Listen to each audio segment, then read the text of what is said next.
Olá pessoal, tudo bem? Voltando para mais um bloco do IGC, Indagações Geek Conscienciais. Estamos aqui, nesse momento, para a nossa parte 5, uma grande amiga, uma grande estudiosa na parte de artes em geral, mas principalmente uma especialista no teatro.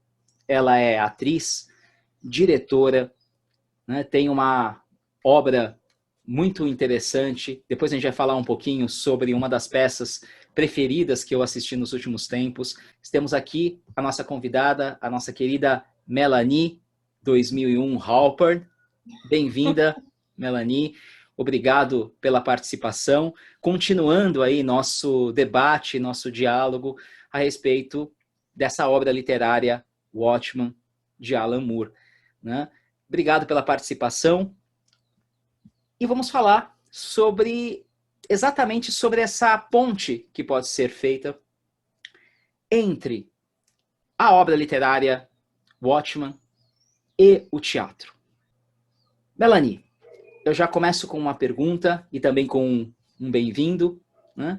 Você poderia falar um pouquinho o que o teatro, ou o nascimento do teatro, tem a ver com a HQ, principalmente do ponto de vista de Watchmen? Bem-vinda. Obrigada, Mura. Obrigada, pessoal, pela essa oportunidade de estar aqui trocando tanta informação rica. É um grande prazer poder participar desse projeto maravilhoso que fez todos nós, integrantes do projeto, mergulharmos neste universo do HQ, que para mim é um pouco novo.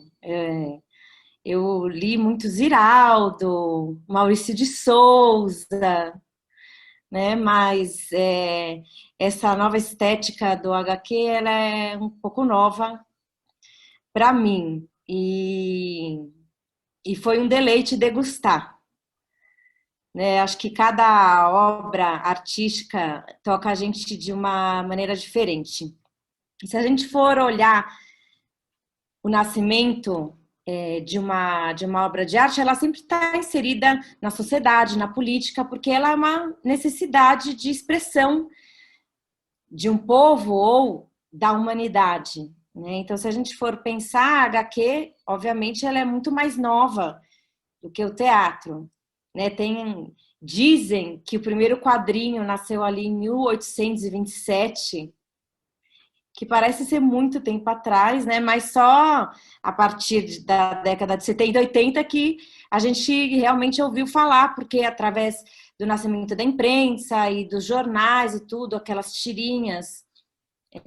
Quem nunca leu uma tirinha no caderno, né, de artes do jornal? E depois começou a se desenvolver, né, nas graphic novels. Então, é uma arte praticamente nova, se a gente for comparar. E se a gente for pensar no nascimento do teatro, ele nasceu ali por volta de 6 AC antes de Cristo. E depois é interessante a gente falar, né, sobre essa divisão temporal que a Adri pegou muito bem na parte da filosofia, né, que vai bastante de encontro ao Watchmen. Então, 6 AC antes de Cristo, tinha as festas dionisíacas na Grécia, de oferendas. Então, né, o deus do vinho, e que depois virou o deus do teatro. Por quê? Por que o deus do vinho também virou o deus do teatro? Estava ali num dia, nessas comemorações da primavera, da colheita, e aí um rapaz, de repente, colocou uma máscara e pegou os cachos de uva que iam ser oferecidas a Dionísio e fez de cabelo dele. E falou: eu sou Dionísio. Então, a partir do momento que ele se fez por outra pessoa, diz que neste momento nasceu o teatro. E o que foi um grande choque, porque como eu, ser humano, sou Dionísio, isso criou um uau na plateia, porque como ele ousa ser Dionísio, não é? Porque só Dionísio pode ser Dionísio. Então, a partir desse momento, Dionísio virou também o deus do teatro. E a partir daí, as pessoas começaram a se fazer de outras pessoas e também de deuses. Então, também começaram a representar o que um deus falaria para um humano, não só os humanos. Então, ele ousou, ele foi muito criativo e ele foi muito ousado. E, com certeza, se a gente for imaginar, né, naquela situação, deve ter gente que queria apedrejar, né? Assim, como ousa ser... Então, assim, acho que sempre que se cria algo novo, fica essa pergunta, né? Puxa, será que isso é certo? Será que isso é errado? Será que se transformar numa outra pessoa? Mas aí sim, e aí, com o desenvolvimento disso, nasceram as tragédias gregas, né? Que são estruturalmente os primeiros textos teatrais que surgiram, né? O teatro ele existe no texto e depois a gente vai falar um pouquinho na questão da adaptação, mas o teatro que a gente assiste ele envolve um monte de outras coisas que não só o texto, né? E então, assim como este rapaz que ali em 6AC colocou a máscara e falou eu sou Dionísio, aqui na HQ, em Watchmen, a gente vê pessoas que estão achando sua vida um pouco chata, né? Pensando, bom, o que eu vou fazer da minha vida? E resolvem se vestir e ser heróis para salvar a humanidade. Então, eu vejo muita semelhança nisso, nessa necessidade de se colocar um personagem para fazer algo. Ou seja, naquele momento lá na Grécia, não bastava só ser ou só você falar Dionísio, precisou existir uma máscara para poder se criar outras situações para que as pessoas pudessem vivenciar algo novo. Então, cada um desses personagens de Watchmen, eles têm cada um histórias muito específicas, né? Do porquê. Por que eu preciso ser um herói? Por que eu preciso vestir uma roupa? Então, tem aquela parte do Dan, né? Que ele tá ali com a Laurie e aí ela se seduz para ele e ele não consegue, né? Ele fala, puxa, desculpa, acho que eu tô meio nervoso, tô meio enferrujado aqui. Aí o cara vai lá, veste a roupa de coruja, eles salvam um monte de pessoas e lá do fogo e tal. Aí então, quando ele age dessa maneira, que é como o coruja, e aí ele volta para casa dele, aí sim, eles têm a relação sexual, aí ele se encontra como homem, como pessoa. Então, é muito interessante esse link, né, que a gente faz com essa necessidade de você aprender um pouco com algum personagem que você pode ser e o que você aprende com ele traz de volta para a sua vida. Assim como também o Rorschach, né, que quando a gente começa a saber tudo que ele passou na infância, você fala, não, ele viver por ele mesmo seria impossível. Assim, eu teria me matado. Não dá para continuar vivendo com tudo, com abusos, com tudo que ele passou. Seria possível ele viver como Walter Kovacs ou não, né? Ou a única maneira de sobrevivência seria viver com a máscara Rorschach, que foi como ele achou para continuar vivendo. Até para continuar vivendo como Walter Kovacs, né? Dentro dele. Então, é muito interessante essa analogia do nascimento do teatro, do nascimento de você colocar essa máscara para até sobreviver, né? E dizem que na época das tragédias gregas era algo que realmente as pessoas não perdiam, porque se você não via, era como que se você não conseguisse pensar direito sobre sua vida, né? Porque as tragédias levavam isso. Hoje em dia, talvez hoje em dia, com a pandemia, as pessoas voltaram a, a perceber o quanto a arte é necessária, né? Eu duvido que tenha alguém que passou pela pandemia sem ler um livro, sem assistir um filme, sem assistir uma série, e tudo isso tem atores, tem diretores, tem roteiristas, são artistas que estão por trás de tudo isso que fizeram as pessoas conseguir sobreviver a essa pandemia, né? Muito interessante, Melanie. Realmente foi uma introdução e tanto, porque realmente você falou essa questão da pandemia, né? Isto fez com que nós pensássemos e necessitássemos revisitar processos pessoais, né? E não está sendo fácil, mas com certeza a arte pode ser um caminho, e é um caminho, para fazer esse diálogo, né? Sobretudo a gente que está um pouco enferrujado no nosso cotidiano, né? Parece que o cotidiano enferruja as nossas almas, né? E é muito necessário e muito fundamental essa poética da vida, nos seus mais variadas formas, né?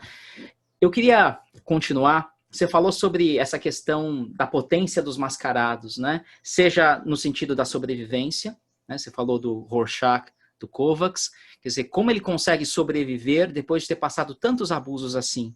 Apenas uma máscara, com a máscara, e no momento que coloca a máscara, ele está vivo, né? E não mais aquele ser angustiado. Da mesma forma, o Coruja é uma pessoa super, o Dan Dreiberg, né, no caso, ele é uma pessoa super tímida, um pensador tímido, um pensador muito metódico, né? Mas quando ele se veste de coruja, quase que pegando aquela memória emprestada do Hollis Mason, Coruja 1, não é à toa que eles ainda continuam bebendo cerveja juntos para dizer, olha, você viu como você era bom? Eu também era bom, você também era. Ou seja, contar uma história que se liga no tempo, ele é alguém com potência, né? Além de si mesmo. Então é muito interessante essa relação. Nesse ponto, quando a gente está falando dos homens, a potência dos homens mascarados, a necessidade de sobrevivência ou algo além da própria, né? Eu preciso de uma máscara para ser algo além de mim mesmo. Você tem uma relação que é o homem representação, né? Você falou de Dionísio, portanto, o homem dionisíaco de alguma maneira, né? Aí a gente está falando, até fazendo uma correlação um pouco mais ampla, um homem dionisíaco que em alguma instância provoca, né, e quebra um pouco o padrão do homem apolíneo. Então existe essa ousadia intrínseca no ato da criação, como também, obviamente, no teatro, né? Nesse ponto, Melanie, você falou bastante sobre esse diálogo que existe entre a relação da HQ, né, que aparece nos personagens, mas o que você percebe enquanto ator-personagem no próprio teatro? Como é que isso se desenvolve? Né? Claro que existem várias metodologias para, né, falar um pouco sobre isso, acho que uma das mais famosas é Stanislavski, né? Existem outras também, mas como que fica essa relação no teatro? Olha, a pessoa é um excelente ator. É uma pessoa que consegue experienciar e trazer alguma coisa da sua própria vida, ou no momento que entra no personagem, pegando matizes da sua própria vida, recortes da sua própria vida, compondo com o personagem, criando algo inusitado, algo esplêndido, algo poético. Fala um pouquinho sobre isso. Você, como diretora, quais são as suas considerações? O processo de construção de personagem dentro do teatro passou grandes transformações, né? O primeiro que a gente, assim, no Ocidente, que estudioso da arte de representar, é Stanislavski, que é um russo. Então ele criou, e olha que interessante, ele começou a criar uma metodologia que ele chamava de memória emotiva. Então, que falava o seguinte: bom, você tem uma cena que você precisa chorar, é só você lembrar de alguma coisa triste da sua vida, que aí você vai chorar e aí você faz a cena. Tudo bem. Então, aí todo mundo fazia isso. Dali a um tempo, ele começou a perceber que não, se você está em cartaz de terça a domingo, dali a 2 semanas, se você lembrar disso, não vai mais te fazer chorar, porque você já acostumou, já criou um hábito. Então, assim, vou lembrar da cachorrinha que morreu. Não, no primeiro dia pode ser que você chore, você fique triste. Dali no 10º dia, não te faz mais chorar. E ele criou uma nova técnica que até se contradiz, que foi a técnica das ações físicas. Então, que você, a partir de uma ação corporal, então, vamos supor, se eu começo a bater assim, isso vai me trazer uma raiva. Então, eu não estou sentindo raiva, mas as pessoas estão pensando que eu estou sentindo raiva. Então, essa ação, e aí eu saio dela e eu tô bacana, porque é uma ação física. E até é muito interessante, porque ele falou, gente, cada um tem que experimentar. Não vão levar o que eu estou falando como a verdade. Cada um tem que experimentar. E se vocês quiserem falar que isso também não vai mais funcionar, então experimente uma coisa nova e que funcione. Então, é muito legal. Ele foi muito interessante. Então, tem escolas que seguem a primeira parte, tem escolas que seguem a segunda parte. Bom, mas ele é muito importante a partir dele, surgiram todas as técnicas que depois foram levadas para Hollywood, enfim, Stella Adler e todos os que são estudados ali no cinema. E a gente tem outros métodos de construção, por exemplo, de Grotowski, que já nasceram super corporais e que não passaram por essa pegada da memória emotiva, né? Que então você trabalha o corpo. Num dos estudos de Grotowski, ele falava que você precisava se exaurir de você mesmo. Então, são tipo assim, você faz 3, 4 horas de trabalho corporal muito pesado para você se zerar. Porque se você não se zerar, você vai levar algo de você para o personagem, e não necessariamente esse personagem precisa disso. Então, você tem uma mania de fazer assim, ou de qualquer coisa mínima, e que não tenha nada a ver com o personagem, se você for levar para o personagem, já não vai ter a ver. Então, ele trabalhava muito isso, de você eliminar qualquer resquício de você mesmo para você ser um outro. E pro ator, existe muito isso que acontece na relação do Watchmen, porque muitas vezes, se a gente vai estudar uma obra e vai estudar um personagem, até que seja muito diferente de você, você tem a possibilidade de aprender coisas que, se você só tivesse a sua vida, você não aprenderia. Porque você entra num outro universo e você coloca um outro óculos. Porque você, sendo um outro personagem, você precisa ver o mundo através desse personagem e sem julgamento. Eu, uma vez, fiz um personagem que eu não gostava muito dele, né? Meu professor falou, Melanie, não adianta você ficar brigando com esse personagem. E que nem se você fazer o personagem, por exemplo, que mata. Você não pode ter pena dele, você não pode achar que ele está agindo errado. Você tem que entrar nas condições dele, né? Você tem que defender o seu personagem até o final. Então, eu acho que os personagens de Watchmen defendem, né? Os mascarados defendem o seu personagem até o final. Mas a gente tem, por exemplo, o Veidt, né? Que com a lei que teve, falou, bom, então eu não vou mais poder ser personagem, então eu vou me melhorar, vou tentar, eu como pessoa, dar um upgrade na minha vida, e aí ele se torna aquele mega empresário, toda a corporação, mesmo sem a máscara. Só que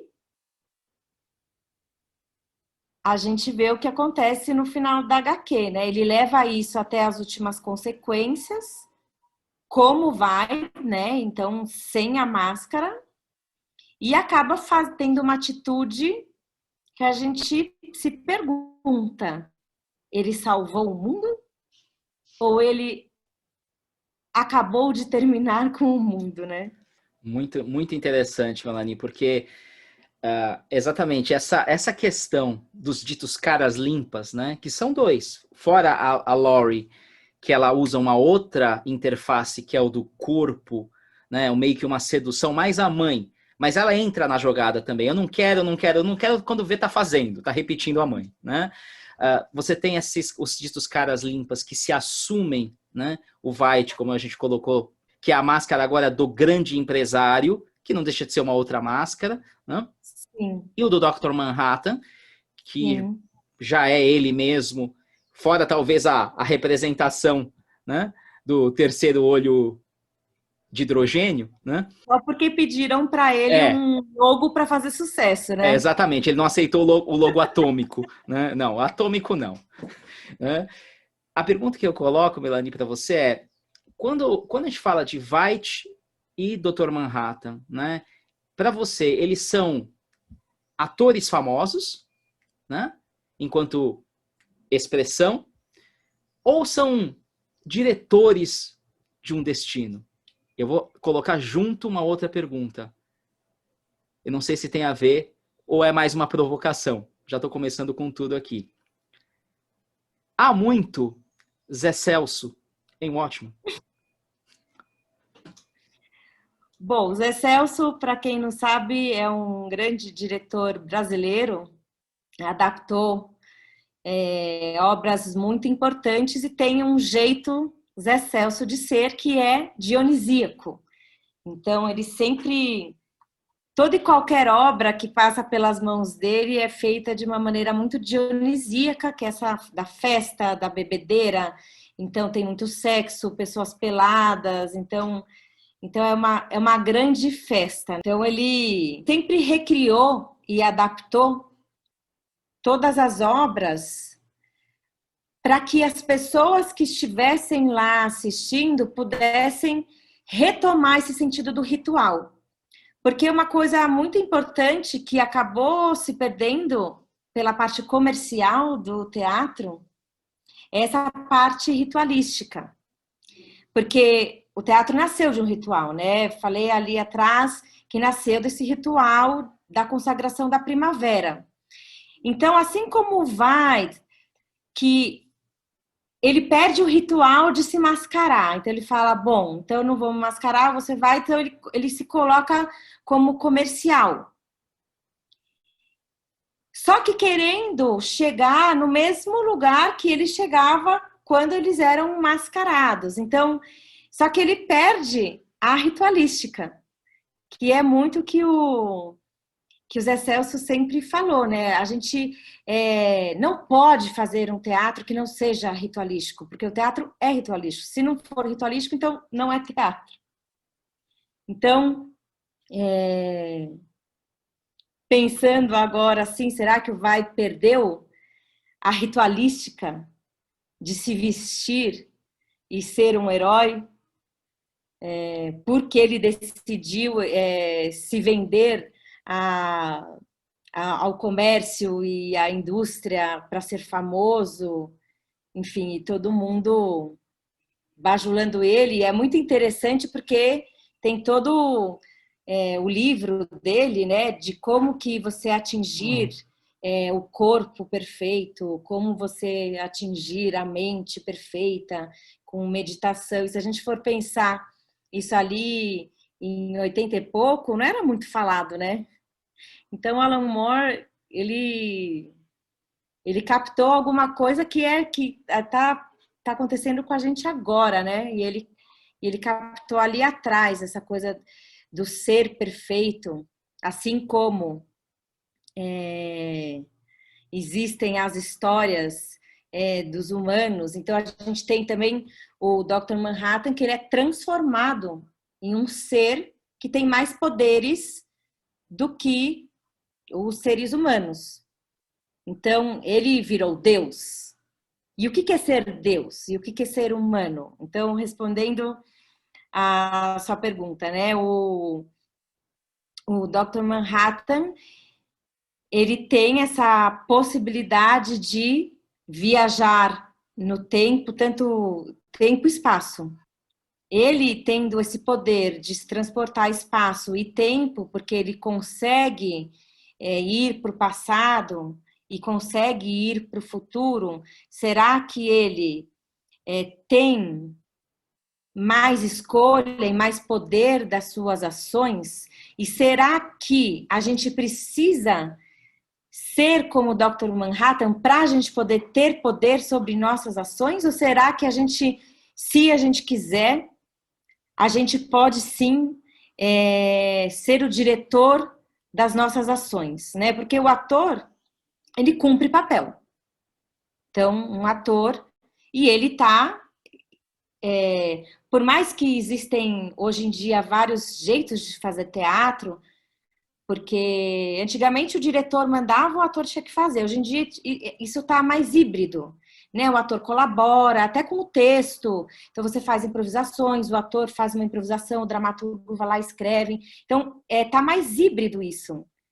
Interessante pensar que a nossa vida também está mais híbrida, né? Porque antigamente a gente meio que pensava que a gente tinha que só obedecer funções. E hoje em dia está mais aberta essa possibilidade de não. Tudo bem, você vai ter que fazer esse papel nessa peça, tá? Mas existem várias maneiras de se fazer. Então, o Rorschach, ele viveu aquela vida. Bom, o que ele faz com tudo isso? Ele teria 1000 possibilidades, mas ele escolheu conviver com a máscara e ser o Rorschach. Então, ele fez uma escolha ali. Então, ele está sendo diretor e ator da vida dele, né? E dramaturgo também, porque está escrevendo. Então, assim como o teatro hoje em dia tem essa hibridez de papéis, aonde existe uma colaboração e se diminui um pouco essa hierarquia, é claro que a visão do diretor sempre tem que aparecer em cena. E até é gostoso, né? Você falar, puxa, olha a obra desse cara. Que interessante ver essa peça que eu já conheço pelo olhar desse cara que dirigiu dessa maneira. Porque ele vai direcionar. Mas mesmo o diretor, se ele vai trabalhar com um texto que já existe, que já tem começo, meio e fim, você pensa, puxa, vou ficar preso nessa história. Mas não, tem 1000 possibilidades de se contar essa história. Então, será que a gente, mesmo tendo o nosso destino, quantas possibilidades de contar a história, nossa história, a gente tem? Milhares. Então, o nosso destino é aprisionador ou ele é ao contrário, ele é libertador? Porque você tem o texto, você já sabe o que vai acontecer, que é o que tinha na tragédia grega, era assim, né? Você já tinha ali o conflito já desde o começo da peça, que o personagem ia visitar um oráculo, o oráculo falava, ó, por exemplo, Édipo Rei, você vai matar o seu pai e você vai casar com a sua mãe. A gente já sabe lá desde o início. Então, por que ter toda a trajetória da peça se você já sabe o que vai acontecer? Porque existe todo o caminho que isso vai ser cumprido. E ele vai se dar mal, a gente já sabe que ele vai se dar mal. Mas existem formas e formas de você cumprir esse destino, né? Muito bacana. Você falou de tragédia grega, eu acho que é um momento interessante de começarmos a falar sobre isso, né? Porque dá para fazer um caldo muito bacana entre a tragédia grega e a HQ Watchmen, as obras Watchmen, né, de Watchmen, de uma forma geral. Principalmente no que diz respeito, numa primeira instância, quero introduzir esse conceito, o conceito aristotélico de tempo, de lugar, de ação, de catarse, né? E outras questões muito interessantes, né, Melanie? A minha primeira pergunta nesse sentido é muito simples, mas que se desdobra, obviamente, a toda uma explicação bem profunda sua. Qual era a função da tragédia grega para o homem dito virtuoso? Porque não era aquela coisa do tipo, hoje eu não tô afim de participar dessa tragédia, né? Por quê? Porque vai estar passando o BBB em casa, eu não quero participar. Não era essa, né? Não tinha isto. Ser uma pessoa virtuosa estava, de uma certa maneira, ligada à própria participação de um processo. Ou seja, a tragédia grega era um evento social, não era isso? Fala um pouquinho disso, a importância desta construção do homem. Como ela surgiu naqueles espaços, né? Acho que todo mundo, se não visitou, já viu, né? Aquelas imagens do teatro grego. Primeiro que ele é assim redondo, né? Que a gente foi perdendo um pouco dessa coisa da arena e que a plateia ela vai subindo. Sempre que eu procuro teatro para fazer minhas peças, eu busco algum teatro que tenha essa possibilidade. Porque se você for pensar nessa relação espacial, o ator está aqui embaixo.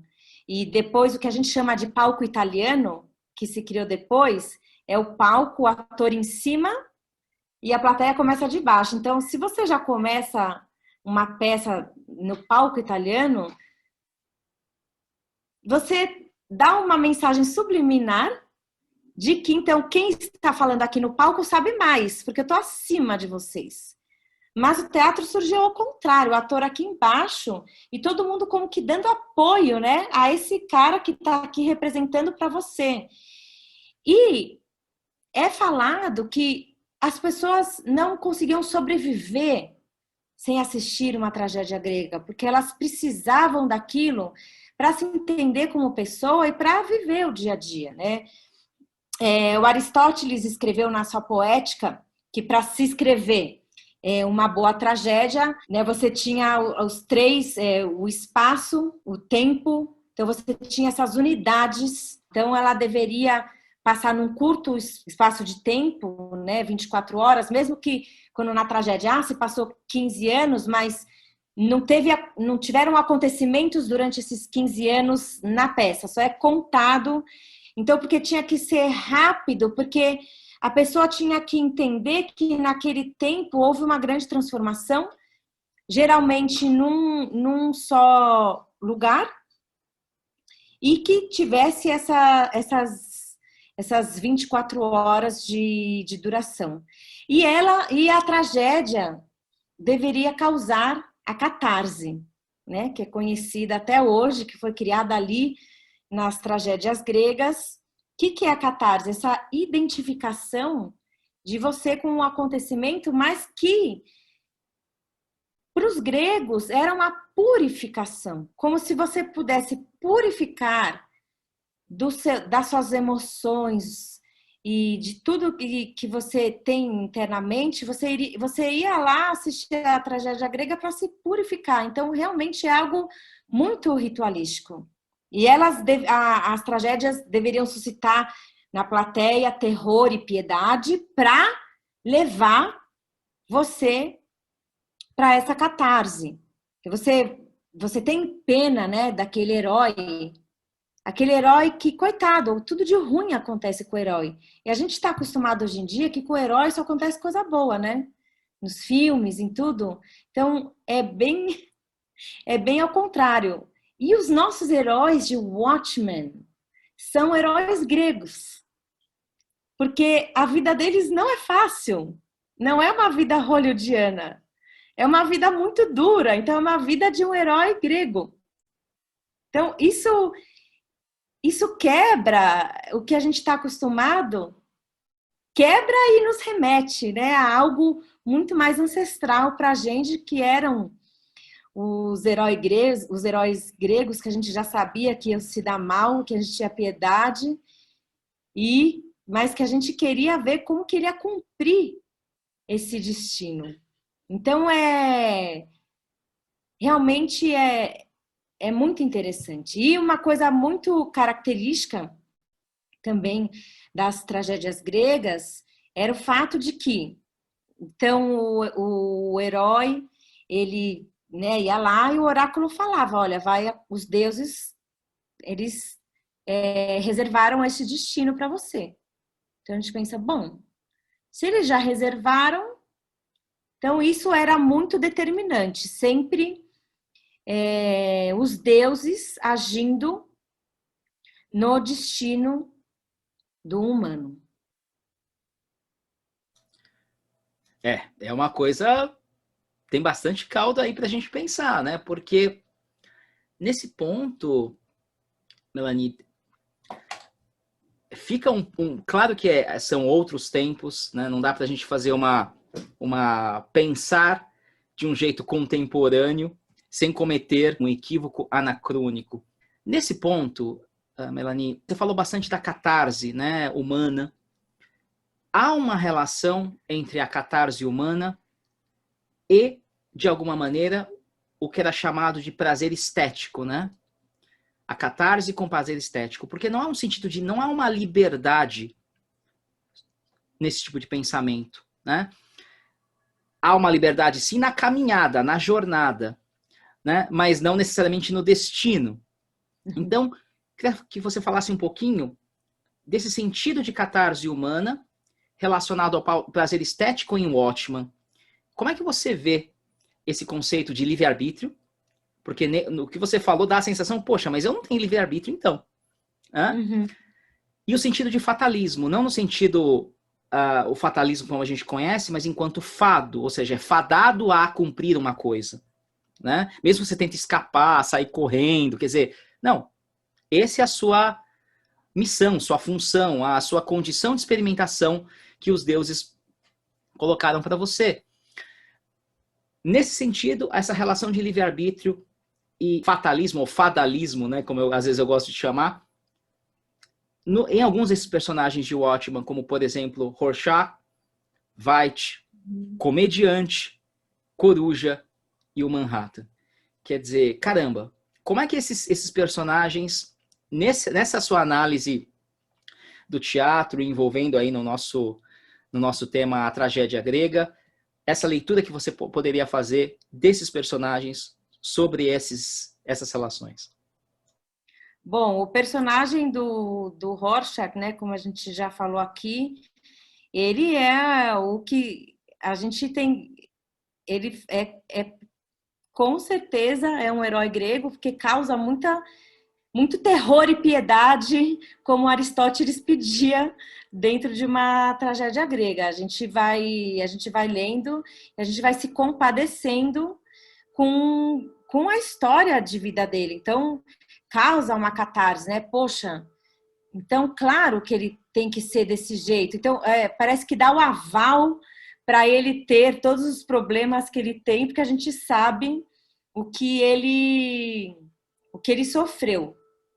Agora, se ele fugisse do destino, que foi, por exemplo, o que aconteceu com o Édipo.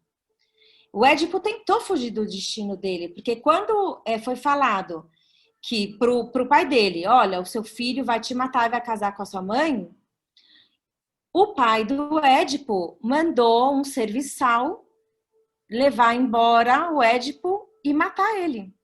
Olha, então vão matar ele, não vai se cumprir. Só que o que acontece? Esse serviçal tem pena de matar uma criança. Então leva para uma cidade muito longe, assim, que não tinha a menor possibilidade. Só que, obviamente, aí o Édipo, quando fica grande e tal, ele vai no oráculo. E o oráculo repete, você vai matar seu pai e você vai casar com a sua mãe. Como? Então, ele sai da casa do pai que ele acha que ele é filho. Porque ele foi criado como filho de uma outra família. Só que aí ele sai e aí vai de encontro, obviamente, com o pai verdadeiro, que ele encontra ali na estrada. E aí ele acha que são pessoas que vão assaltar ele e tal. Então ele acaba matando um velho que no final das contas é o pai, acaba indo para uma cidade, acaba acabando com uma mulher que era sua mãe original, ou seja, não adianta fugir, né? Então, quando você quer escrever uma história que é diferente da que você tem que viver, a vida vai te levar para a história que você tem que viver. Será que a gente tem consciência da história que a gente tem que viver? Acho que a gente só vai descobrindo na caminhada, porque hoje em dia, bom, existem alguns oráculos hoje em dia, né, que algumas pessoas frequentam, então, para poder saber o destino e tal, mas do que isso adianta? Se você vai chegar nesse destino de qualquer maneira. Então, saber do seu destino ajuda em alguma coisa? Ou ajuda você ser de fato quem você é? E isso é uma coisa muito interessante de fazer o paralelo com o teatro, porque quando você vivencia a cena, quando você tem que se transformar num personagem e realmente contracenar com uma pessoa, a gente fala em teatro que a gente precisa fazer muitos exercícios corporais e tudo para você exercitar a presença. Então, o ator, quando está em cena, ele tem que estar 100% presente. E que é algo que a gente deveria estar 100% presente na nossa vida, mas não a todo momento a gente vivencia essa presença dessa maneira. Então, quando a gente tem a oportunidade de atuar, que poderia ser o artificial, no teatro, quando a gente está fazendo artificial, é como se a gente estivesse no verdadeiro 100%. Então tem esse paradoxo. Porque quando você está em cena, para você contracenar com uma pessoa, você tem que estar 100% presente, você tem que estar 100% conectado com você, conectado com o outro, conectado com tudo que está à sua volta. Porque senão a plateia vai ver, esse cara tá mentindo para mim. Qualquer coisa que tiver fora, a plateia percebe. Ou ao contrário, se você está muito naquilo, a plateia fica enfeitiçada por aquele ator que tem presença de cena. Porque às vezes você tem aquele ator e você fala, nossa, o que ele tem? Ele tem algo que a gente fala, é a presença de cena. Mas claro que isso é conquistado com muito trabalho, não é por sorte que você adquire essa presença. Tem um trabalho duro. Então, que trabalho seria esse que a gente tem que fazer no nosso dia a dia para a gente estar presente e para a gente estar de acordo com a gente? E de acordo com o outro, e de acordo para poder estar neste teatro da vida, né? Que o Shakespeare escreveu, né? Também sobre esse paradoxo da vida e da arte. É interessante que, citando essa questão do paradoxo, parece o paradoxo deleuziano, né? Ou ironia deleuziana, que a única coisa verdadeira que existe é a arte, né? Verdadeira que existe é a arte, porque sabe que é uma representação, mas dentro dessa representação ele pode estabelecer parâmetros e referenciais tão verdadeiros, tão autênticos que a gente não encontra na própria vida. Né? Então é muito interessante esse jogo aí, essa inversão de coisas, citando o Roberto Machado, o comentarista, o pesquisador, falava, né? É muito interessante essa inversão irônica que o Deleuze faz, me lembrou bastante essa sua colocação. Será que será que o Dan é mais Dan sendo coruja ou sendo Dan? Não dá para saber. E você for pensar, não deixa de ser trágico também, até a caminhada do comediante, porque o comediante está fadado a ser uma pessoa da ironia, mas ele não consegue transcender a ironia, ele não consegue ir além da própria ironia. A pessoa que dizia, olha, eu nunca disse que a piada era boa, eu só uso o que está à disposição. É o momento em que a única pessoa que ele consegue confiar e chora copiosamente é no seu pior, junto ao seu pior inimigo, o Moloch, que fala, olha, eu só posso me abrir com você. Que coisa trágica, né? É muito interessante isso, né? Porque coloca os dois num patamar de igualdade, né? Amigo, inimigo, o bom, o mal. Então, essa cena realmente é muito interessante porque faz a gente pensar, será que a conversa mais verdadeira que a gente pode ter é com o nosso inimigo? No nosso caso, talvez com a nossa própria sombra, né? Também. Que coisa interessante. Nesse ponto, Melanie, vamos falar um pouquinho dessa relação do tempo na tragédia em relação à HQ. Você falou dessa relação das 24 horas de duração da tragédia grega, estabelecendo o ritmo, né? Existe sempre um ritmo que gerava um fechamento. Ela era importante ser feita em 24 horas, em um dia. E com relação ao HQ, quais são as relações que você podia estabelecer nesse sentido? Bom, na HQ,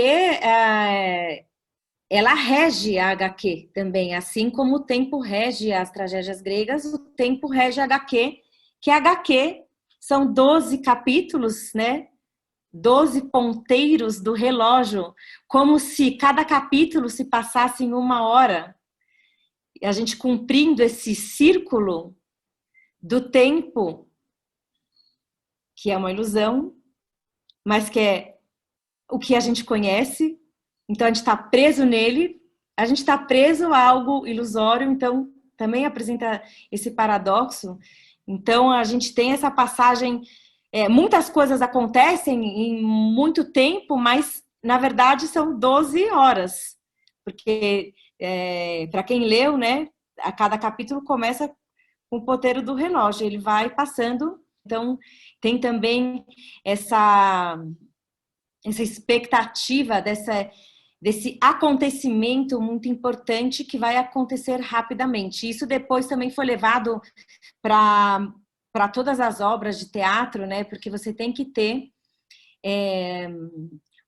uma urgência na cena para criar algo interessante. Senão fica aquela coisa ali e ninguém vai, tudo bem. Até o ator, quando está construindo a cena, que ele vai entrar em cena, se isso não está apontado especificamente, ele tem que criar para si mesmo, na sua interpretação, uma urgência. Para que seja interessante para a plateia assistir, porque ninguém quer assistir algo que não tenha urgência, senão a pessoa dorme, ronca ou vai embora para casa. Então, também é uma tática, né, de você prender o espectador. Então, a cada hora que vai passando, você sabe que está passando, que o ponteiro está andando, você fala, nossa, vai acabar. Que desespero, vai acabar, vai acabar. E mesmo sabendo que vai acabar, a gente sofre com isso.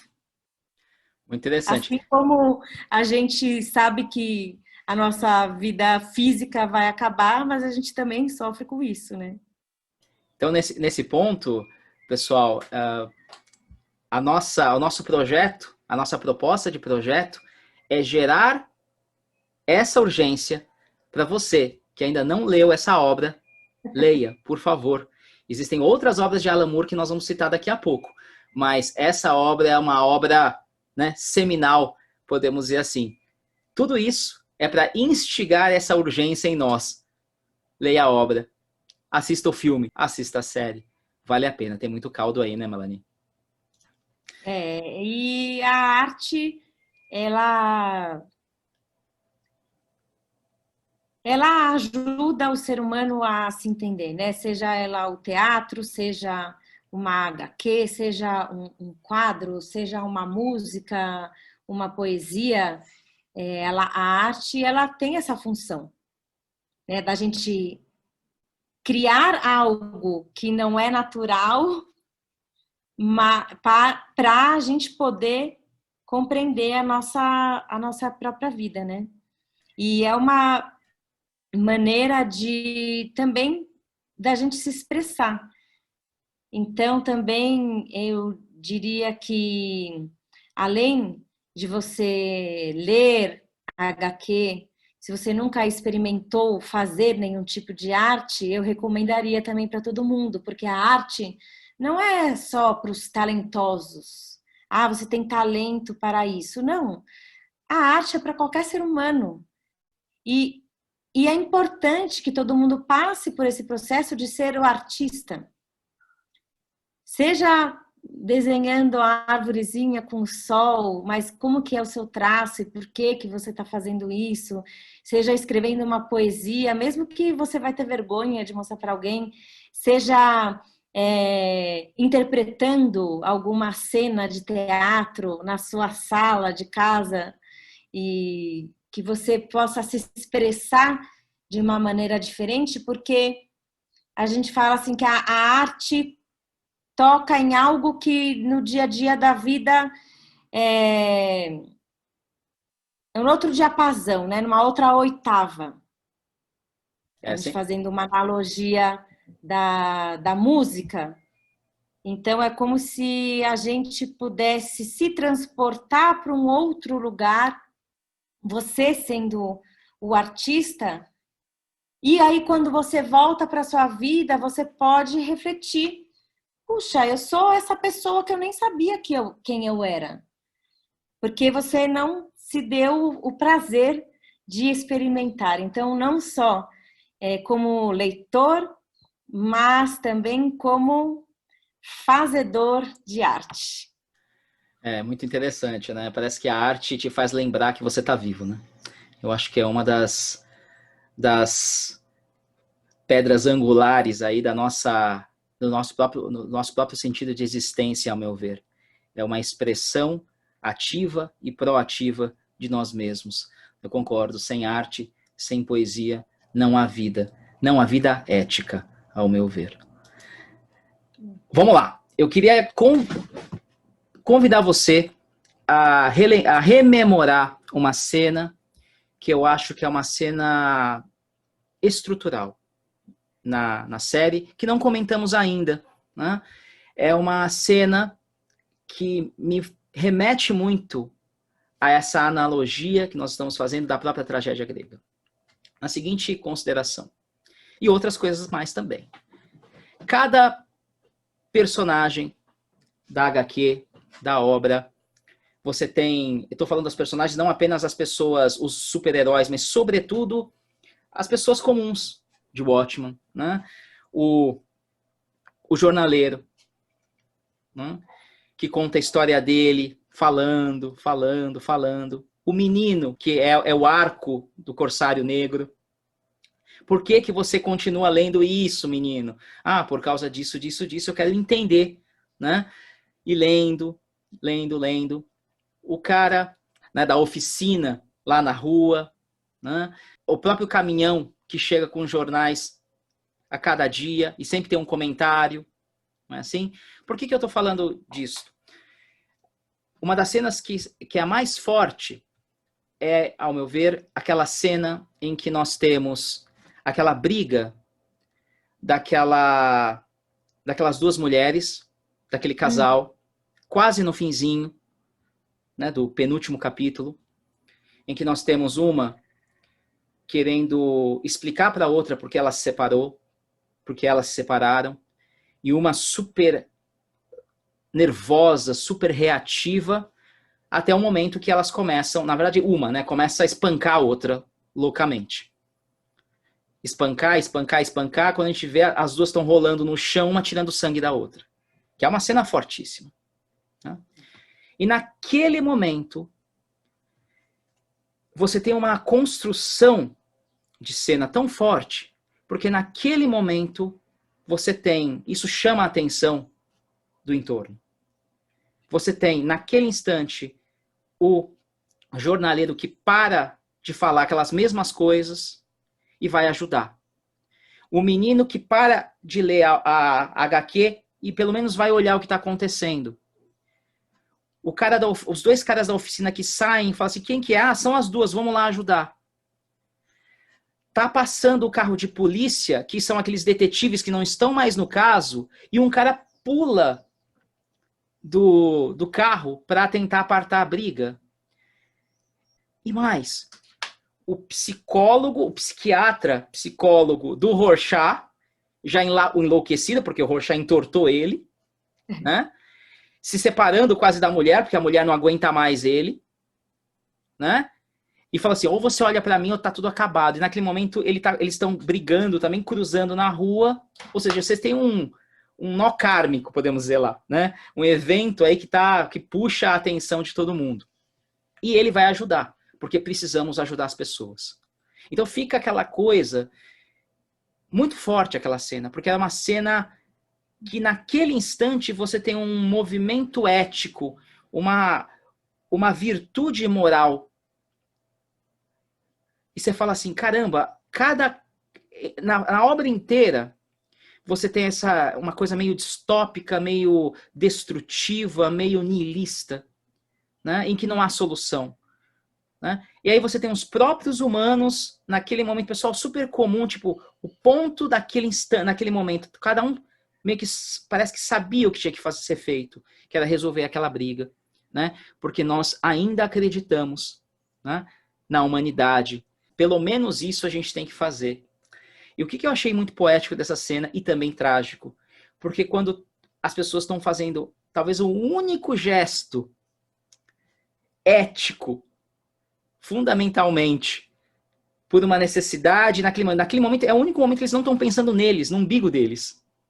Uhum. É exatamente o momento que cai a bomba, quando abre o portal. Quer dizer, antes daquele segundo, você fala assim, poxa, a fé na humanidade, né?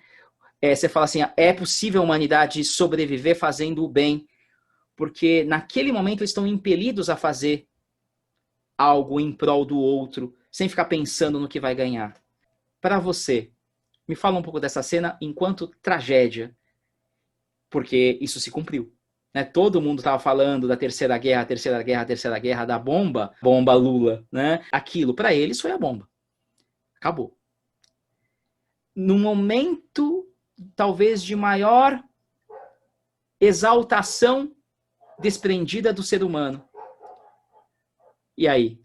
E essa ironia? E esse choque ou essa tragédia? Elane, como é que você vê isso? Essa cena eu também acho muito forte, porque é muito interessante como ele coloca, porque a gente tem a ambientação grande, histórica, da Guerra dos Países, enfim, mas a salvação sempre está no pequeno, né? Sempre está ali no nosso dia a dia. Então, isso que ele mostra muito claramente. Quer dizer, a partir de uma briga ali de duas mulheres, numa coisa de dia a dia, como que de uma coisa pequena, o que isso tem a ver com salvar o mundo? Então, ele coloca esses personagens até como para que a gente possa ter essa relação com o nosso dia a dia. Porque o cara, né, o cara lá da banca de jornal, toda hora, não, esse chapéu é meu, e aí ele tem uma transformação. Não, pode ficar com o meu chapéu. Putz, aquela fala me pegou assim, né? Porque foi a primeira fala que eu falei, opa, ele transformou. É muito simbólica essa fala dele. E o menino lendo gibi, que também a história do gibi dentro do HQ também, né, uma maneira de colocar, um meta-gibi. Né? A gente tem o meta-teatro, que é a peça dentro da peça, que é usada em muitas peças de teatro. A gente tem o meta-gibi, que é o gibi dentro do gibi. Então, a gente pode chegar à conclusão de que eles estando na vida deles, será que eles aprenderam alguma coisa? Porque eles conseguiram chegar nesse momento de olhar e lá ajudar? E será que essa coisa que veio de fora tirou essa oportunidade deles refazerem a vida deles? Né? Porque quando vem algo de fora e aí destrói tudo, então valeu a pena? Dá a sensação de que foi tirada a oportunidade, né? As leituras são variadas, mas naquele momento você fala assim, será que é possível? Será que é um acaso apenas? Mas não parece. Parece que o autor construiu a cena de uma maneira de falar assim, seria possível. Foi o que o Veidt não permitiu. porque já definiu que o homem estava perdido. Ele quis fazer algo de fora, né? E para tentar ajudar, para tentar salvar a humanidade, mas é como quando a gente coloca. Sempre que a gente coloca algo externo que não é pelo aprendizado, não dura, né? Você querer chegar mais rápido sem ter o aprendizado, não é efetivo. E Muita aqueles gente, personagens conseguiram ter uma modificação. como nós assistimos já na parte histórica do nosso professor aí, o grande amigo Walter Bishop Jr., tem uma frase num filme que um personagem diz a outro: poxa, eu tenho que me antecipar, porque a história demora demais. Né? Ou seja, se eu for esperar a história, é possível que nunca aconteça. E aí, o prudente professor fala para o menino: a história, mesmo que leve muito tempo, amaldiçoa e aprisiona as pessoas que não a respeitam.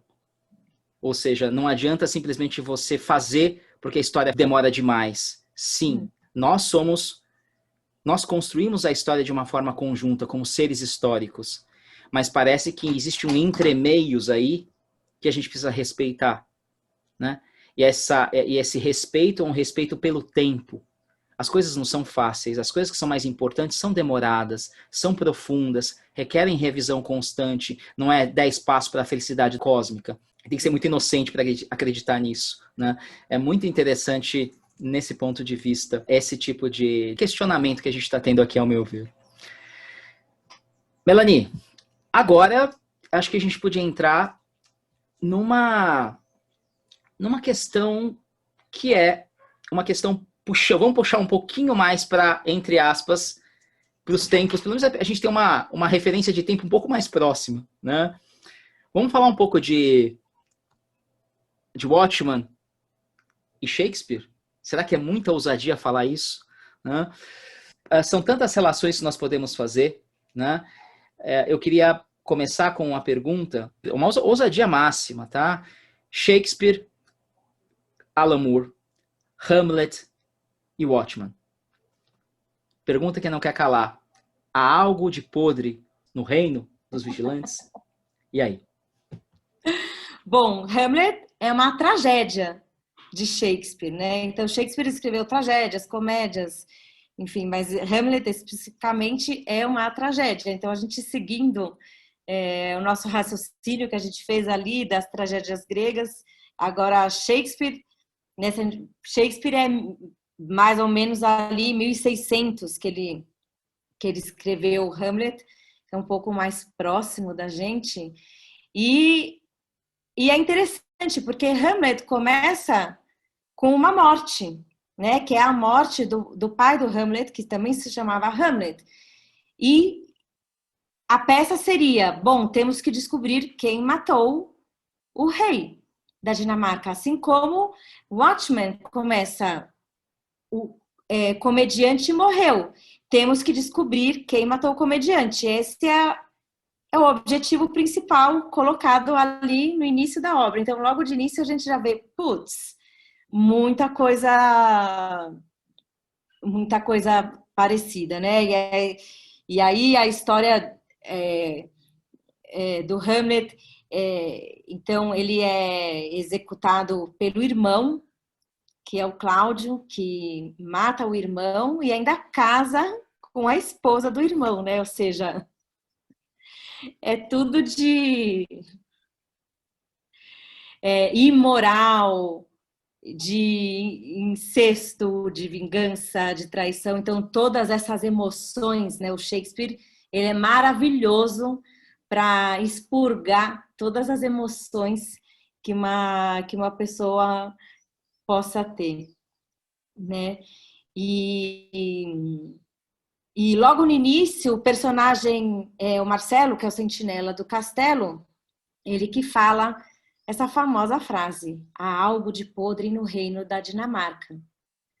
Quer dizer, tem uma pessoa que morreu, mas não é só isso. Tem algo muito maior acontecendo. E que em Watchmen também a gente vê isso. Não é só que uma pessoa morreu. É o comediante e tem algo muito maior acontecendo ali de histórico e de sociedade, e que depois dele outras pessoas vão morrer. Então poderia ter um personagem ali, um Watchmen, algo de podre em Nova York.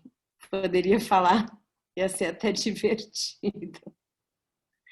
Né? E o Hamlet, ele quer vingar a morte do pai, só que ele é o protagonista. Só que o protagonista, ele deveria dar bom exemplo, mas ele quer vingar, porque ele tem também sentimentos, então ele também quer matar, só que para ele matar, ele não pode matar sendo o Hamlet o bom, então ele se finge de louco. Então, olha só, também se faz um personagem louco e que não se sabe, aí vai da interpretação de cada ator, de cada diretor e de cada leitor, se o Hamlet realmente ficou louco ou se ele só se fingiu loucura. Será que ele acabou se perdendo na loucura do personagem? Ou será que ele só estava fingindo mesmo? Então, ele se finge de louco para poder tentar matar o tio dele para vingar a morte. Então, aí a gente vê, né, um herói, poxa, um herói que mata. Então, isso é muito interessante, né? Porque a gente tem os nossos heróis em Watchmen cheio de defeitos, porque são humanos. Então, eles sofrem ações emocionais da sua família, dos seus pais, do seu dia a dia, dos amigos, enfim. Então, isso é... E isso a gente pode fazer essa analogia entre essas duas obras e colocando aqui de novo, né? O mundo é um teatro. Então, quem nunca se fingiu de alguma coisa para fazer algo que achava que não conseguiria fazer? Então, é muito interessante esses traços de vilania que a gente vê no Hamlet e esses traços de vilania que a gente vê no herói, né? Porque a gente estava acostumado os vilões, os heróis. Mas em Watchmen, os heróis são vilões, os vilões são os heróis e tá tudo misturado.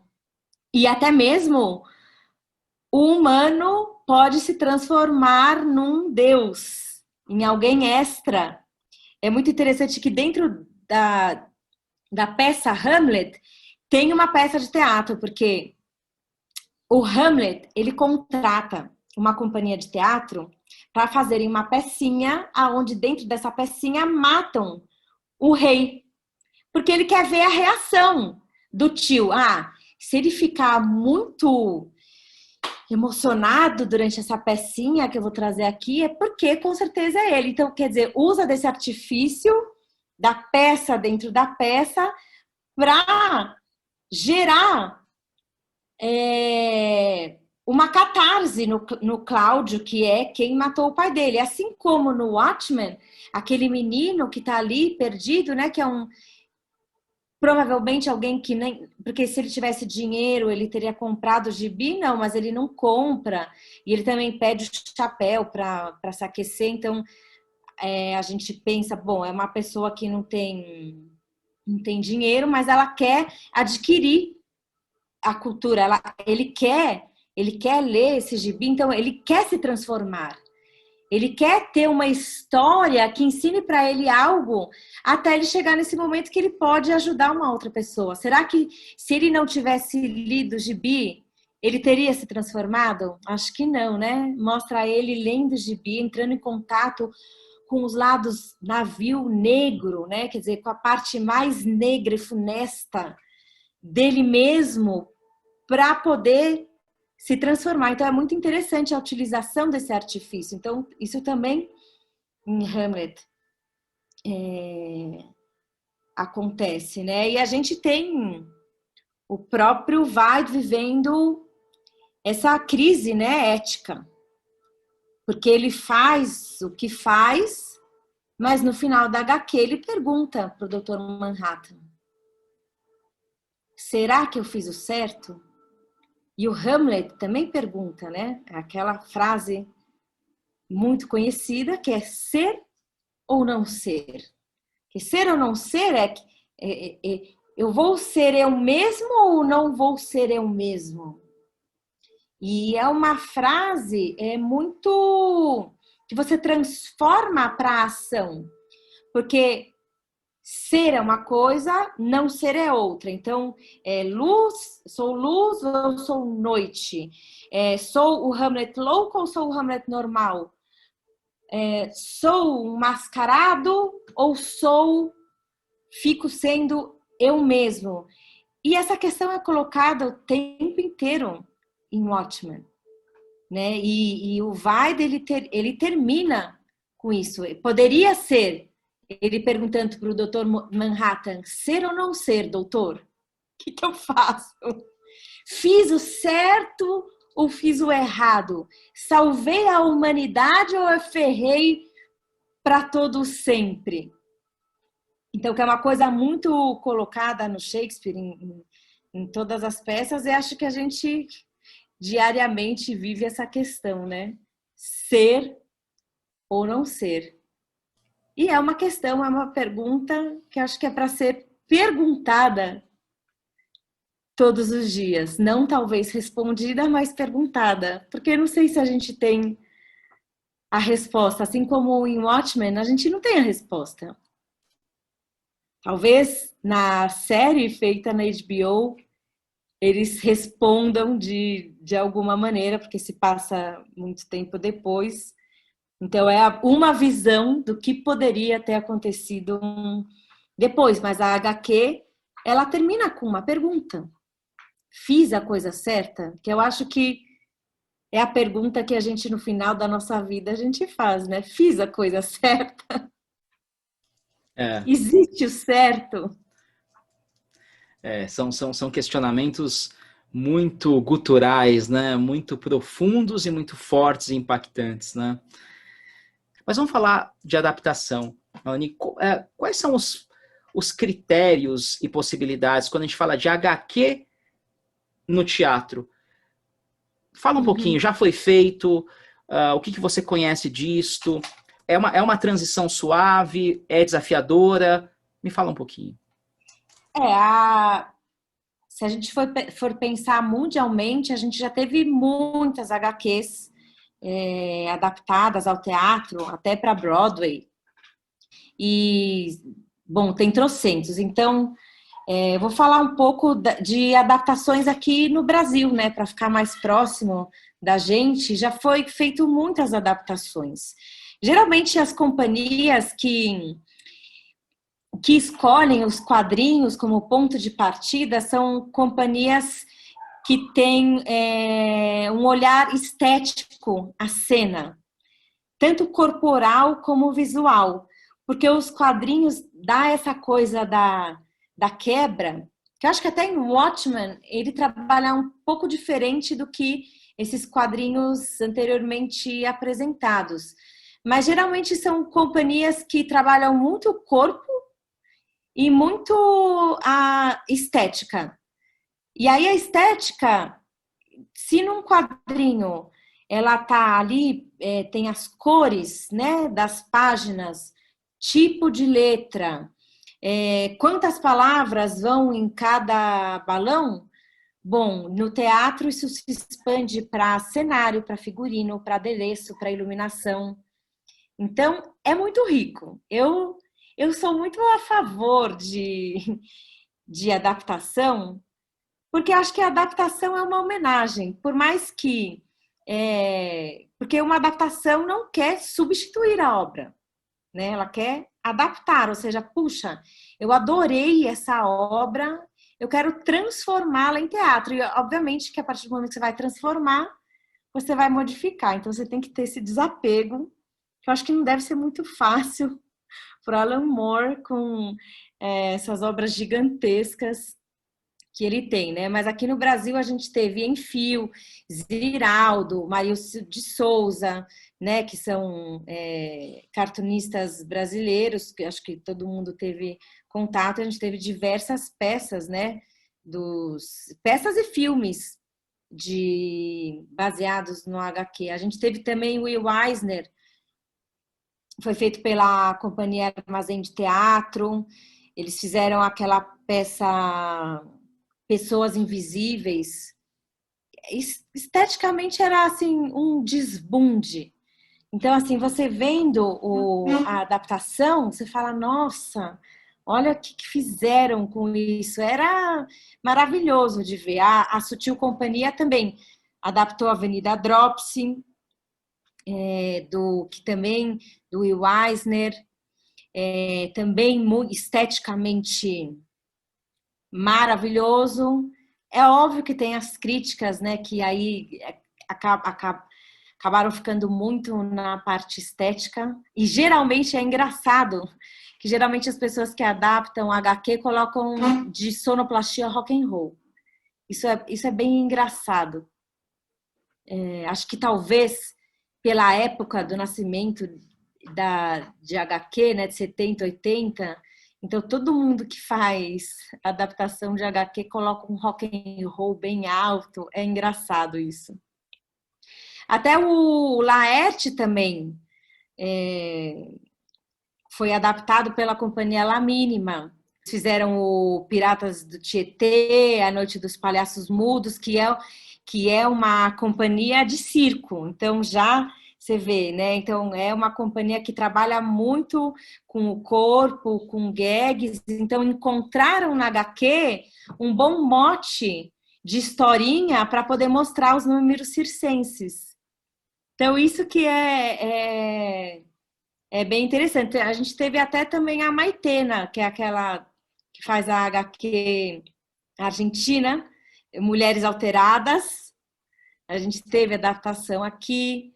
Teve também a Companhia 00, que adaptou Death Note, que eu não vi, porque eu estava em cartaz ao mesmo tempo no Centro Cultural Vergueiro, mas eu sabia que eles tinham se inspirado em HQ, e você fala, nossa, que interessante. E a gente teve em 2018, que agora há pouco, o SESI produziu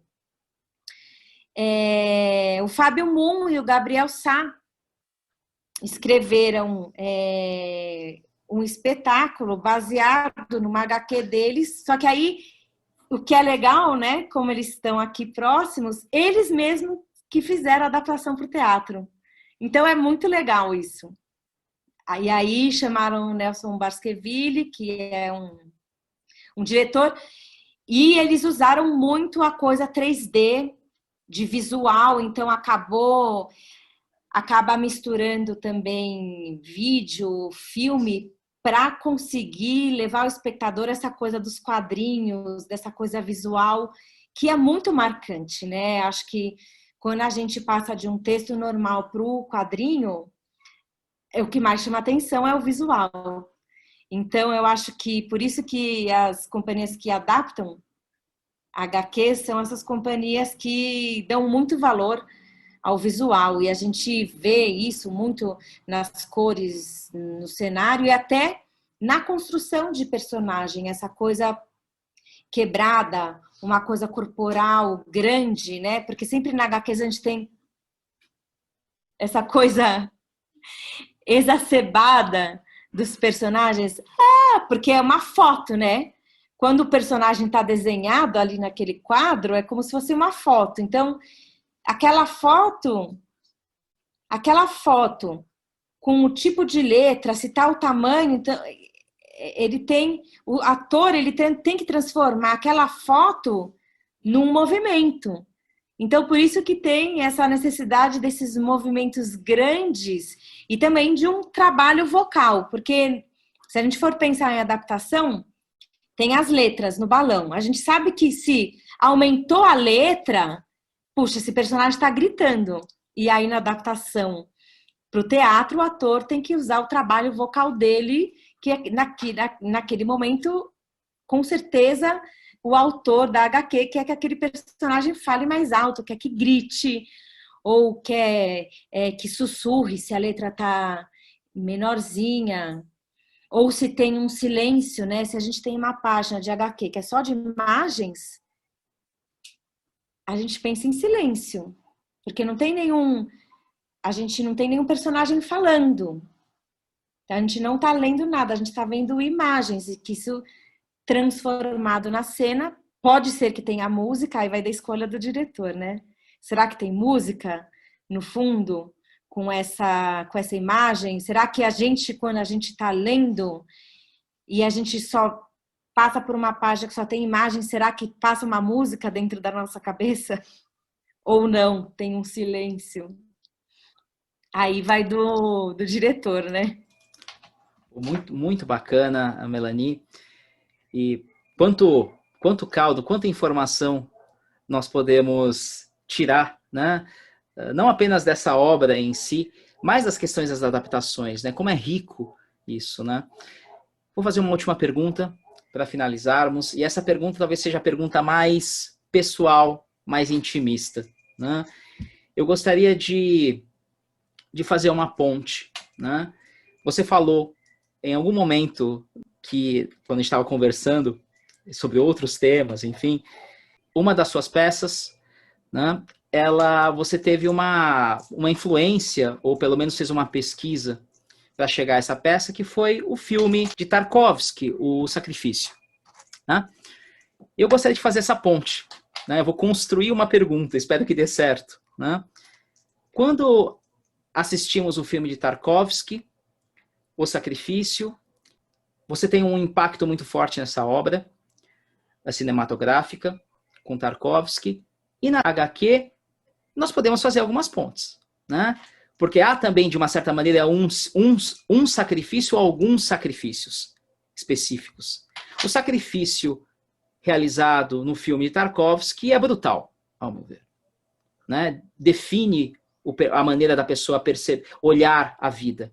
Né? Uhum. Mesmo que são alegorias, tem uma relação pode ser mais metafórica, tudo certo.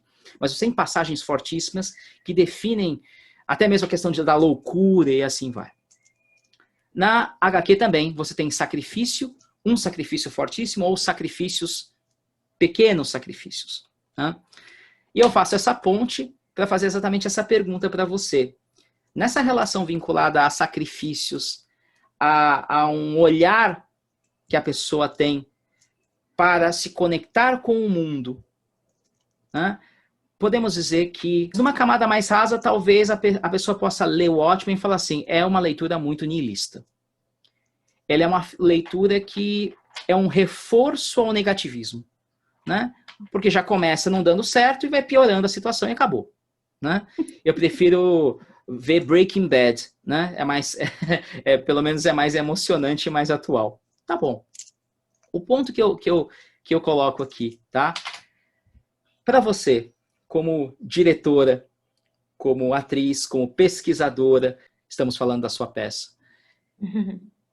Falta uma curandeira em Watchmen para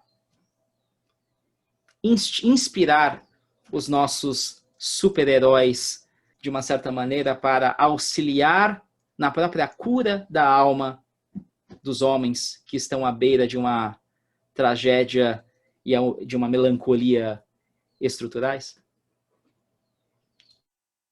Bom, primeiro eu vou relacionar o sacrifício com a curandeira, né? Do porquê que eu fui assistir o Tarkovsky, porque a peça se chamou A Curandeira depois, ia se chamar O Sacrifício.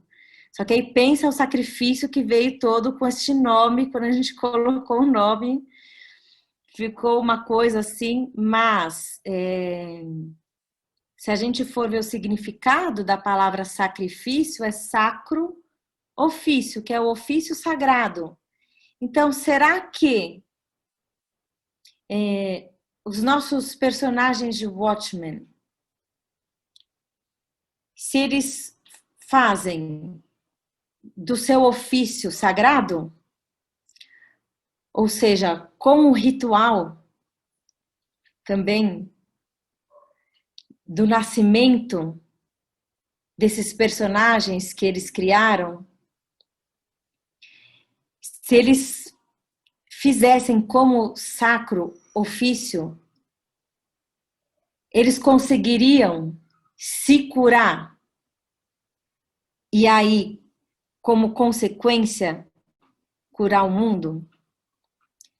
Porque aí durante a pesquisa da minha peça, a gente acabou transformando, que a gente queria falar sobre isso, sobre sacrifício. Então, alguém que sacrifica a terra para da terra poder nascer algo novo, né? O sacrifício, ele é uma troca. Então, você mata alguma coisa para alguma outra coisa nascer. Então, é preciso deixar coisas para trás para você querer fazer o diferente. Só que a gente é muito apegado até nas coisas que a gente não aguenta mais. A gente não quer largar nem as coisas que a gente não aguenta. Pelo medo também de vislumbrar algo novo que a gente desconhece. Então, até a personagem curandeira que a gente mostra na peça, ela vem oferecer um remédio para os homens, vem oferecer um remédio para um homem, para uma mulher. E, na verdade, quando ela está fazendo o remédio, tem as ervas, tem o aroma, mas para fazer o remédio ela precisa contar uma história para essa pessoa. Então, aqui, novamente, assim, você precisa dessas duas coisas, que é a questão física do aroma e das ervas para você colocar no seu corpo, mas a história para poder te remeter a um outro lugar para você, aí sim, poder acessar esse lugar diferente e poder se curar. Mas chega um momento na peça que ela fala, não adianta eu curar o mundo, eu tenho que me curar. E aí que aí que é a chave, né? Porque será que os nossos heróis de Watchmen estão muito, eles acabaram eles se esqueceram de que eles entraram nisso para se curar? Porque eles viram heróis, porque eles não aguentam a vida deles. Então, eles vestem as roupas. Porque eles não querem mais viver como eles. Então, eles querem ter a possibilidade de viver uma outra vida. Só que eles se esquecem de que eles têm que se curar a própria vida para poder curar o mundo. Porque não adianta você, vou salvar o mundo. Então, adianta salvar o mundo e continuar sendo FDP dentro da sua casa com o seu vizinho? Você não vai comer carne para não matar os animais e não querendo desmerecer os vegetarianos, e você vai bater no seu filho, na sua mulher, e só que você é vegetariano porque você não quer matar os animais? Então, há que ter um equilíbrio nisso. Então, eu acho que, assim como o Vaid não pôde salvar, a gente precisa, acho que cada um precisa ser o curandeiro de si mesmo. Mas a boa notícia é que a gente está em sociedade, a boa e a má notícia, né? A boa é que a gente pode trocar, assim como a gente está trocando nesse projeto Watchmen. Trocar as nossas impressões, trocar o que a gente sente, o que a gente pensa, que seja uma obra. A gente está há horas, há dias, falando de uma obra que um cara fez ali, que é da Inglaterra, mas olha quantas coisas que suscitou na gente. E a gente pôde mergulhar nesse universo e pôde trocar. Se a gente não tivesse um ao outro, será que a gente teria chegado em tanta profundidade se a gente estivesse sozinhos? Mas a gente tem também a sociedade para enfrentar, porque tem coisas que não são legais, mas tudo bem, vamos encarar essa. Então, por isso que a minha visão da obra não me deixa com esse mau olhar de que está tudo acabado e que sim, existe sempre a possibilidade e que todos nós podemos nos tornar heróis, mas a gente tem que primeiro ser heróis naquela coisa mais básica da nossa vida, para depois a gente poder tentar salvar o outro, né? A gente tem que primeiro se salvar para salvar o outro. Então, mas é claro que sempre a sabedoria dos ancestrais, que é a sabedoria da curandeira, que traz algo que das ervas, algo que não é mais usado, assim como em Édipo Rei, a gente tem a figura do Tiresias, que é um velho cego e é o único que vê a verdade. Então, essa troca com o que está em desuso, a princípio, a gente também abriu o olhar para isso. Poxa, muito, muito tocante, muito bacana, Melanie, porque aí eu recomendo, pessoal, essa peça A Curandeira é muito bacana, é incrível e vale a pena, se vocês tiverem oportunidade, procurarem e encontrarem, reservem já o lugar. Como é que tá, Melanie? Como é que estão os seus projetos para esse ano? Eu imagino que esse ano é um ano muito atípico, né? Mas como é que está a Curandeira de uma forma geral? Ela volta em cartaz? Me fala um pouquinho sobre a sua obra, seus projetos também. Bom, A Curandeira é uma peça escrita pela Adriana Fortes, que é uma atriz, e que me chamou para esse projeto e eu trabalhei com ela como diretora, então é um exemplo de uma criação de obra bem híbrida, que a gente não tinha um texto, olha a dificuldade, a gente não tinha um texto, porque quando você tem um texto é muito mais fácil. A gente demorou muito porque ela que escreveu o texto. Só que a gente foi fazendo em conjunto, que ela trouxe essa coisa do sacrifício, e a gente entrou em sala de ensaio, e aí a gente improvisava.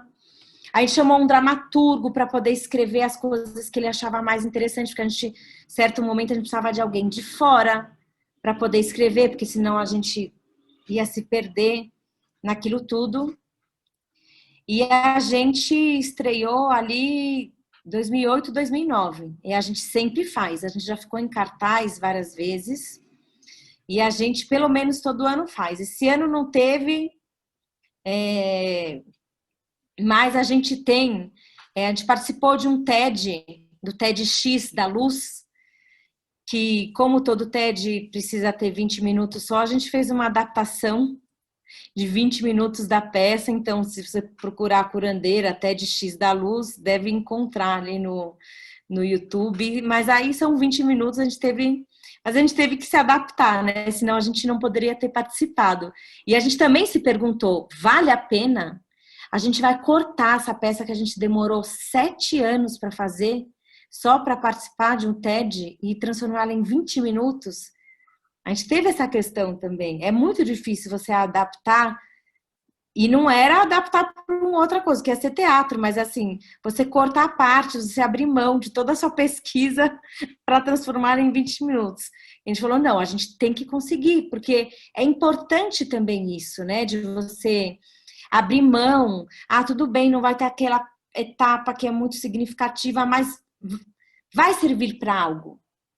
E realmente foi muito interessante, foi uma experiência incrível ter participado. Então, assim, a gente tem o Facebook, a Curandeira, a gente tem o Instagram, a gente tem a nossa página, da nossa companhia, que se chama Confraria das Três Águas, 3 com numérico, e lá no nosso site a gente tem várias fotos, vários filmes da curandeira e de outras peças que a gente já produziu.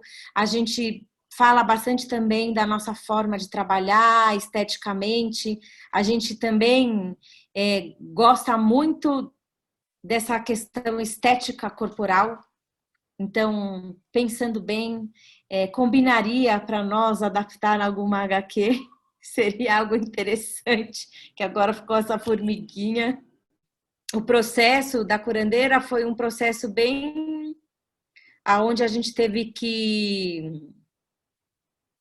fazer essa troca, né? Então, por exemplo, eu dirigi, mas o texto é da Adriana, ela atua, mas era sempre uma troca, não tinha uma hierarquia. Então, ela não fazia o que eu mandava, porque não daria certo desse jeito. Essa obra em específico. Então, eu acho que cada obra, ela exige uma relação diferente. E eu, como diretora, depois que o texto estava pronto, eu tinha que fazer com que ela, como atriz, chegasse naquilo que ela tinha criado, mas criado escrito.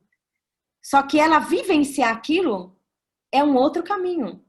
Passar do escrito para o vivenciar, então aí eu, como diretora, tive que trazer muitas ferramentas. Eu digo assim, né? Tive que quebrar todas as cascas da atriz para que algo se revelasse lá dentro. Assim como na peça, é uma personagem que se veste, que se quebra todas as cascas para ser simplesmente, sem precisar do personagem. Assim como os nossos personagens de Watchmen, será que eles conseguiriam salvar sem os uniformes, sendo eles mesmos? Será que se eles tivessem essa possibilidade de se encarar, não, eu sou eu e eu posso salvar, não seria mais verdadeiro? Mas aí tem que enfrentar a sombra, né? É mais difícil. Poxa, Melanie, muito obrigado pela sua participação. Foi ótimo.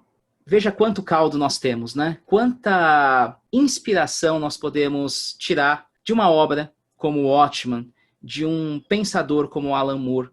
Pessoal, espero que vocês tenham gostado. Até uma próxima oportunidade. Melanie, um grande abraço. Obrigado novamente.